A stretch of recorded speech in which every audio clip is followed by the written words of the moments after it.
आएगी मस्ती, लगेगा इंफोटेनमेंट का डोज। जल्दी बोल, कल सुबह पनवेल निकलना है। आ गई है बनारसी कुड़ी, so Banaras let's get ready to groove.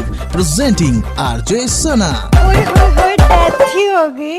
मैं सच में बहुत अच्छा मुझे पता चला। हाँ जी, हेलो, हाय, नमस्ते, आदाब, सत श्री अकाल, वड़क्कम बनारस। कैसे हैं आप? लीजिए जी, आ गया फिर working day with lots of plans, preparation, strategies and so on. वैसे बता दूं आपको, आज आप तक भीगते भीगते आई हूँ बनारस। ये जो रिमझिम बारिश की फुहारे हैं ना, ये रह रह के रुक रुक के बरस रही हैं, लेकिन मुझे लगता है कि खुल के बरसना बहुत जरूरी है, क्योंकि उमस जो है वो बहुत ज्यादा बढ़ गई है ना।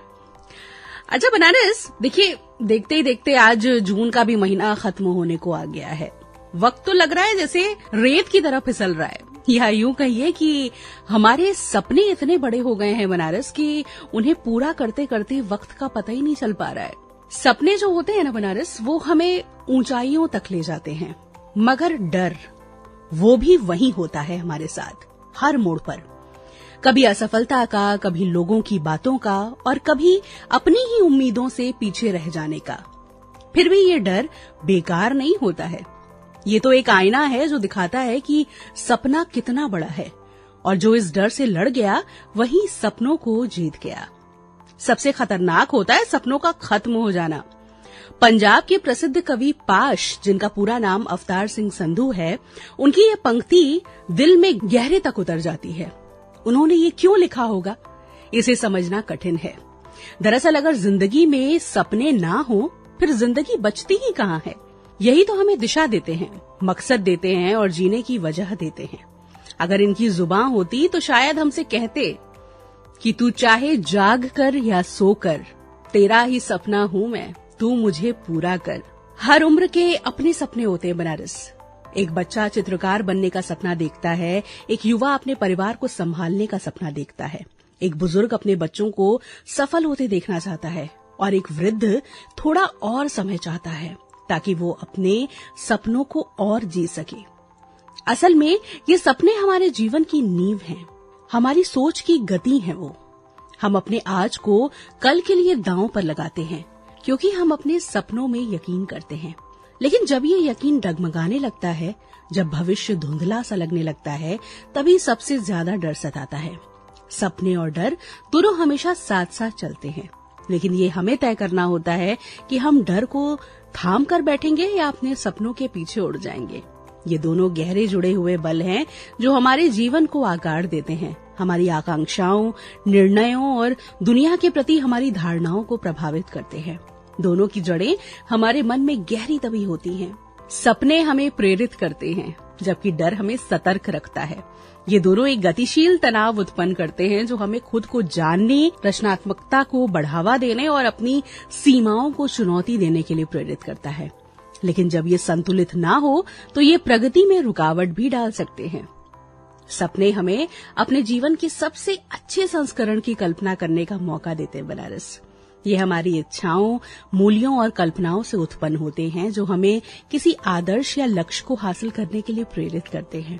ये हमें जीने की वजह देते हैं, हमें अपने लक्ष्यों की ओर बढ़ने की ताकत देते हैं। उदाहरण के लिए, एक कलाकार जो अपनी कला को निखारने में वर्षों बिता देते हैं, उसका सपना अपनी उत्कृष्ट कृति बनाने का होता है। सपने हमें एक उद्देश्य देते हैं, लेकिन ये कभी आसान नहीं होते। वो अक्सर संदेह और असमर्थता के साथ आते हैं। हमारे पूर्व प्रधानमंत्री श्री अटल बिहारी वाजपेयी जी की कुछ पंक्तियां सटीक बैठती हैं इस पर। टूटे हुए सपने की सुने कौन सिसकी, टूटे हुए सपने की सुने कौन सिसकी, अंतर को चीर व्यथा पलकों पर ठिठकी, हार नहीं मानूंगा रार नहीं ठानूंगा, काल के कपाल पर लिखता मिटाता हूँ, गीत नया गाता हूँ, गीत नया गाता हूँ।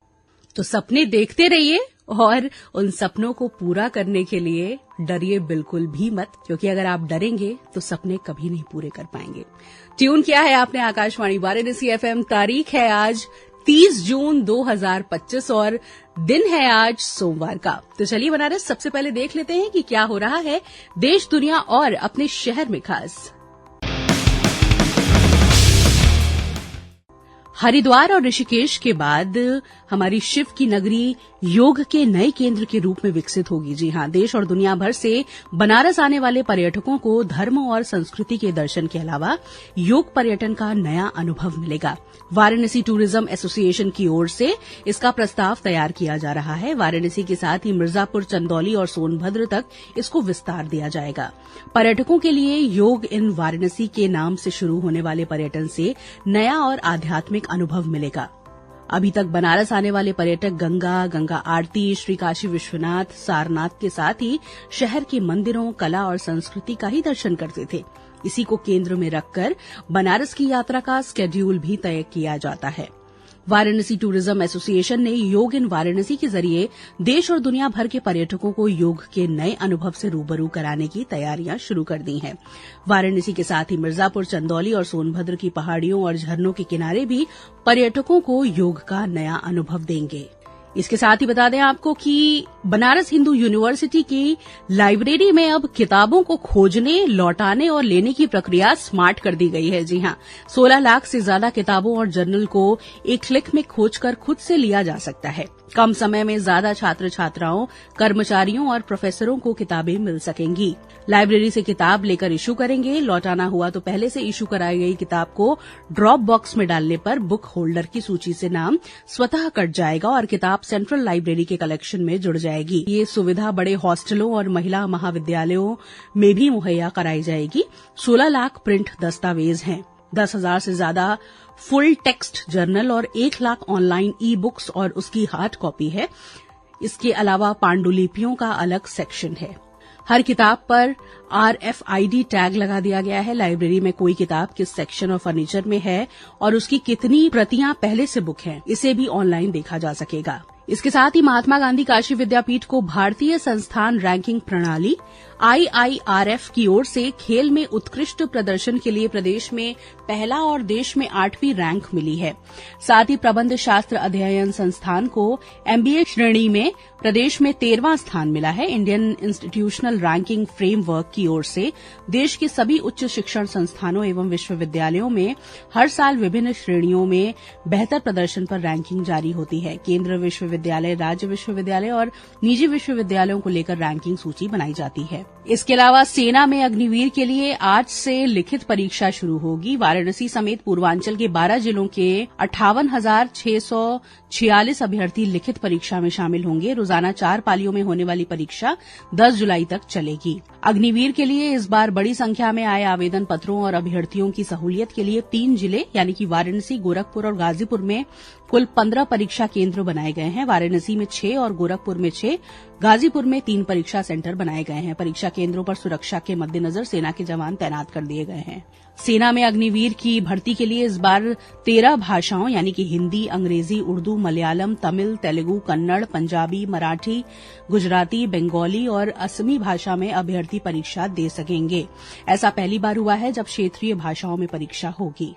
इसके साथ ही दुनिया के तीसरे और देश के पहले अर्बन ट्रांसपोर्ट रोपवे का निर्माण वाराणसी में तेजी से चल रहा है। इस रोपवे से वाराणसी आने वाले यात्रियों की अब समय की बचत होगी।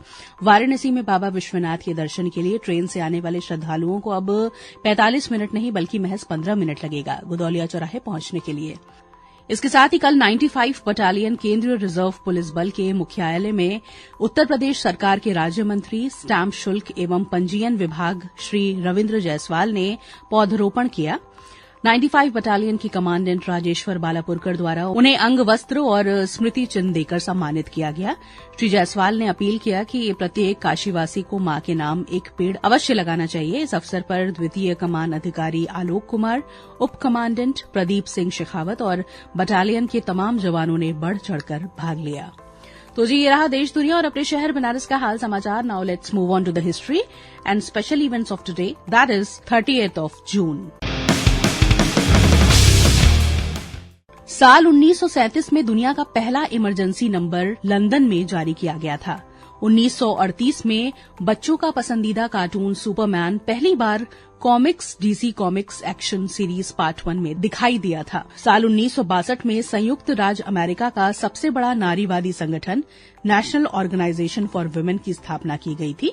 1966 में आज ही के दिन अमेरिका में बॉक्सर और एक्टर माइक टायसन का जन्म हुआ था। ईयर 1987 में आज के दिन रॉयल कैनेडियन टकसाल ने कनाडा की $1 की मुद्रा शुरू की थी, जिसे आमतौर पर लूनी के नाम से जाना जाता है। साल 2000 में अमेरिकी राष्ट्रपति बिल क्लिंटन ने इलेक्ट्रॉनिक हस्ताक्षर को कानूनी मान्यता दी थी। अब स्पेशल इवेंट्स की बात की जाए बनारस, तो आज है विश्व क्षुद्र ग्रह दिवस यानी कि वर्ल्ड एस्टेरॉइड्स डे, जो हर साल आज यानी 30 जून को मनाया जाता है। ये दिन अंतरिक्ष में घूम रहे खतरनाक क्षुद्र ग्रहों के बारे में जागरूकता फैलाने और पृथ्वी की सुरक्षा के लिए वैश्विक सहयोग को प्रोत्साहित करने के लिए समर्पित है। इस दिन को मनाने का उद्देश्य आम जनता, वैज्ञानिक समुदाय और नीति निर्माताओं को ये समझना है कि कैसे ये अंतरिक्ष चट्टानों हमारी धरती के लिए गंभीर खतरा बन सकती हैं। इसके साथ ही आपको बता दें कि आज है वर्ल्ड सोशल मीडिया डे। और देखिए, पहले टेलीफोन आया, फिर फैक्स मशीन आई और फिर सोशल मीडिया आया। संचार का एक क्रांतिकारी तरीका। इसके निर्माण के बाद से लोग पहले से कई ज्यादा एक दूसरे से जुड़ पाए हैं। दोस्त और परिवार किसी भी समय जुड़ सकते हैं और पूरी तरह से ये नए तरीके से उपभोक्ताओं तक पहुंचने में सक्षम है। वास्तव में लोग हर दिन औसतन 144 मिनट सोशल मीडिया का उपयोग करते हैं। वर्षों से समाज पर इसके प्रभाव के कारण सोशल मीडिया दिवस आज यानी 30 जून को जन्मा और तब से इसकी लोकप्रियता बढ़ती ही जा रही है। और बता दें आपको कि इस दिन की शुरुआत साल 2010 को मैशवेल द्वारा की गई थी। इसके साथ ही बता दें आपको कि आज है अंतर्राष्ट्रीय संसदवाद दिवस यानी कि इंटरनेशनल डे ऑफ पार्लियामेंटरिज्म, जो हर साल आज यानी 30 जून को मनाया जाता है। ये दिन दुनिया भर में संसदों के महत्व और लोकतांत्रिक प्रक्रियाओं में उनकी भूमिका पर प्रकाश डालता है। इस दिवस का उद्देश्य नागरिकों के लोकतांत्रिक अधिकारों को सुरक्षित रखने और संसदों को अधिक प्रतिनिधि, मजबूत और पारदर्शी बनाने में उनके महत्व को उजागर करना है। So this was all about today's special events and history. And now Banaras, let's move on to the segment बात जरूरत की। देखिए, खाने पीने की चीजों में मिलावट एक गंभीर समस्या बनती जा रही है। देश के अलग अलग हिस्सों में आए दिन मिलावटी दूध, पनीर, तेल जैसी चीजों की खबरें सामने आती जा रही हैं। हाल ही में उत्तर प्रदेश के गोरखपुर से एक और चौंकाने वाला मामला सामने आया। यहां 600 किलो मिलावटी दही पकड़ा गया, जिसे चाट, गोलगप्पे की दुकानों और छोटे दुकानदारों को सप्लाई किया जा रहा था। इस तरह का दही खाना बेहद खतरनाक हो सकता है। इससे पाचन तंत्र बिगड़ सकता है, फूड पॉइजनिंग हो सकती है और कई बार ये स्थिति गंभीर बीमारी तक पहुंच सकती है। इसलिए दही खरीदने से पहले हमें सतर्क और सावधान रहने की बहुत जरूरत है। तो चलिए, आज इस सेगमेंट में हम बात करेंगे कि ये मिलावटी दही कैसे बनाया जाता है, मिलावटी दही की पहचान कैसे करें, इससे बचने के लिए क्या सावधानियां जरूरी है। मिलावटखोर दही को गाढ़ा, सफेद और लंबे समय तक फ्रेश बनाए रखने के लिए उसमें हाइड्रोजेनेटेड ऑयल या सस्ते वनस्पति तेल की मिलावट करते हैं। इस तरह के तेलों में ट्रांस फैटी एसिड की मात्रा अधिक होती है, जो स्वास्थ्य के लिए बेहद हानिकारक है। कुछ मामलों में सिंथेटिक दूध या पहले से ही मिलावटी दूध का इस्तेमाल करके भी दही जमाया जाता है। ऐसे दूध में डिटर्जेंट, यूरिया, स्टार्च या शैम्पू जैसे केमिकल भी मिले हो सकते हैं, जो दही की बनावट तो ठीक रखते हैं लेकिन खाने योग्य नहीं होते। दही एक नेचुरल प्रोबायोटिक होता है जो पाचन तंत्र को मजबूत करता है और इम्यून सिस्टम को बेहतर बनाता है। लेकिन जब इसमें हाइड्रोजेनेटेड ऑयल, सिंथेटिक दूध या केमिकल्स मिलाए जाते हैं तो उसका असर उल्टा हो जाता है। इससे पेट से जुड़ी समस्याओं से लेकर लिवर और किडनी को नुकसान पहुंच सकता है। खासतौर पर बच्चों, बुजुर्गों और पहले से बीमार लोगों के लिए ये ज्यादा खतरनाक है। मिलावटी दही खाने से हो सकती है काफी सारी हेल्थ प्रॉब्लम्स, जैसे फूड पॉइजनिंग, डायरिया, एसिडिटी या गैस, पेट में दर्द और ऐंठन, इम्यूनिटी कमजोर होना, फेफड़ों और किडनियों पर बुरा असर, स्किन पर एलर्जी या रैशेज। इसे लेकर food safety and standard authority of India यानी कि FSSAI ने कुछ आसान घरेलू जांच के तरीके सुझाए हैं। इससे दही की क्वालिटी और शुद्धता की जांच कर सकते हैं। घर पर मिलावटी दही की पहचान हम कई तरह से कर सकते हैं, जैसे उंगली से घिस कर देखें, असली दही आसानी से घुल जाती है। मिलावटी दही का टेक्सचर चिपचिपा, चिकना और साबुन जैसा होता है। टेस्ट ट्यूब जांच भी होती है इसकी। टेस्ट और स्मेल से दही की पहचान होती है। असली दही में हल्की खटास और नेचुरल खुशबू होती है। अगर केमिकल की या अजीब सी गंध आए तो मिलावट की आशंका है। शुद्ध दही हल्का खट्टापन लिए होता है। जरूरत से ज्यादा मीठा, बेस्वाद दही मिलावटी हो सकता है। खुले दही को खरीदते समय कुछ सावधानियां बरतनी चाहिए, जैसे दुकान की सफाई देखनी चाहिए, सामान्य पूछताछ करनी चाहिए, दही ठंडे तापमान में रखा हो, जरूरत लगे तो घर पर भी इसकी आप जांच कर सकते हैं। इसके अलावा मिलावटी दही को लेकर FSSAI की वेबसाइट पर या उनके mobile app food safety connect पर शिकायत भी आप दर्ज कर सकते हैं। सो आई होप बनारस आज इस सेगमेंट में दी गई जानकारी आपको हेल्पफुल लगी होगी, and if yes then do share your valuable views on pkldairvaranasi@gmail.com। बात जरूरत की। तो बस अब सना को इजाजत दीजिए। खुश रहिए, प्यार बांटिए और 24 घंटों में किसी ना जानने वाले की खुशियों की वजह बनिए, जैसा कि मैंने हमेशा कहा है, कहती हूँ और कहती रहूंगी भी कि बहुत सुकून मिलेगा। ट्राई जरूर कीजिएगा। चलती हूँ बनारस, अपना बहुत ख्याल रखिएगा।